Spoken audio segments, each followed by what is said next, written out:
अस्सलाम वालेकुम। कैसे हैं आप सब? ठीक ठाक होंगे। उम्मीद करती हूँ आप सब बिल्कुल ठीक और ईमान की बेहतरीन हालत में होंगे।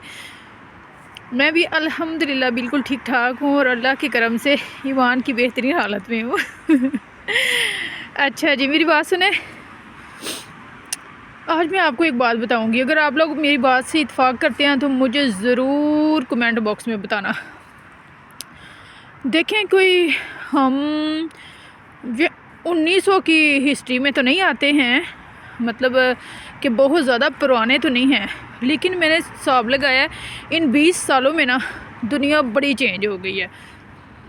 जो हम 20 साल पहले के बच्चे थे ना, अब वो बच्चे नहीं रह गए।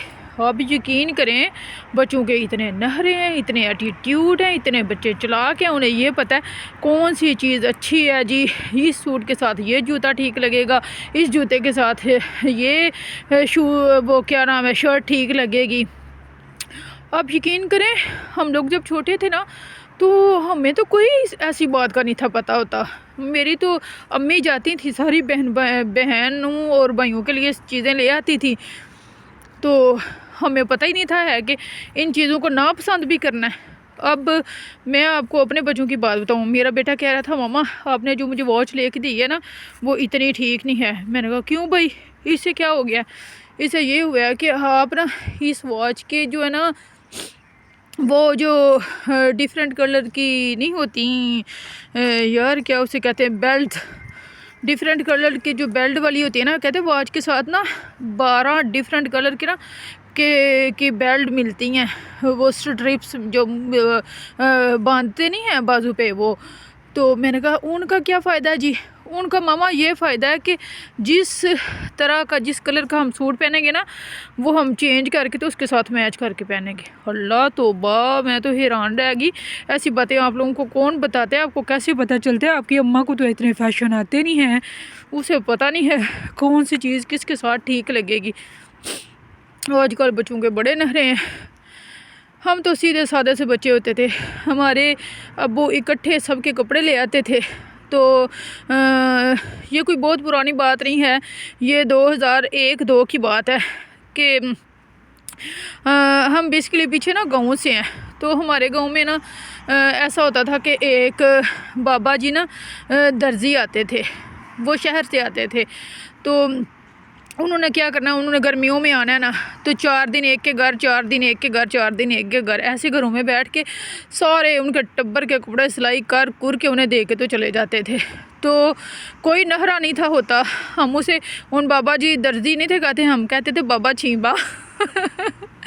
मुझे नहीं पता आप लोग इस बात को क्या समझोगे, लेकिन मुझे अच्छे से याद है कि हम कहते होते थे मैं ना शहर से ना बाबा छींबा आया है। तो वो क्या करते थे, वो हर एक के घर में ना 4-4, 5-5 दिन रुकते थे और घर वालों को पता होता था कि इस सीज़न में वो आते हैं। मुझे अब ठीक से याद नहीं है वो जिस सीज़न में आते थे ना, उस सीज़न में लोगों ने कपड़े पहले सिला के रखे होते थे और सारे कपड़े वो निकाल के बाबा जी को देते थे। वो बंदियों के सब के कपड़े वो सिलाई करते थे ना। तो आई मीन लड़कियों के कपड़े भी और लड़कों के कपड़े भी वो सिलाई कर जाते थे। तो उन्होंने 4 दिन हमारे घर, 4 दिन मेरे चाचू के घर, 4 दिन हमसायों का घर, फिर सबके घरों में 4-4, 3-3, 4-4 दिन उन्होंने दिन रात करके रहना। वो उन्होंने कोई 2 महीने हर सीज़न में रहना होता था, गर्मियों में भी और सर्दियों में भी। तो सारे पूरे गांव के उन्होंने कपड़े सिलाई करके तो चले जाना होता था। तो तब ना लड़कियों में कोई नखरा था ना लड़कियों में। अब लड़कियों को जो है ना वो दर्जनें पसंद नहीं आती कि ये दर्जन मेरा सूट सिलाई नहीं सही करती, वो दर्जी मेरा सूट सिलाई नहीं करता। और लड़कों के नखरे हैं, ऐसे शूज़ होने चाहिए, ऐसे जूते, ऐसी शर्ट होनी चाहिए, इस कलर की शर्ट हो तो इस कलर की वॉच होनी चाहिए। और अजीब बात है, अजीब नखरे हैं। आपके बच्चे भी ऐसा करते हैं या सिर्फ मेरे? हालांकि बहुत शरीफ बच्चे हैं और इतनी सारी बातों का उन्हें भी पता है। वैसे ही मैं बाहर निकली हुई थी तो मैंने आज ये नई बात सुनी, तो मैंने कहा आप लोगों के साथ शेयर करती हूँ। आप लोग अपना बहुत सारा ख्याल रखना, मुझे दुआओं में याद रखना। और मैं एक और बात बताऊँ, कल सूरज निकला था तो मुझे लगता है सूरज को बहुत ज़्यादा सर्दी लग गई है और उसकी अम्मी ने फिर उसे बंद कर लिया। अब बहुत ज़्यादा आज फिर सर्दी है, मैं वीडियो बना रही हूँ, मेरे हाथ सुन सन हो गए हैं। ओके, अल्लाह हाफिज़, अपना ख्याल रखना, मुझे दुआ में याद रखना।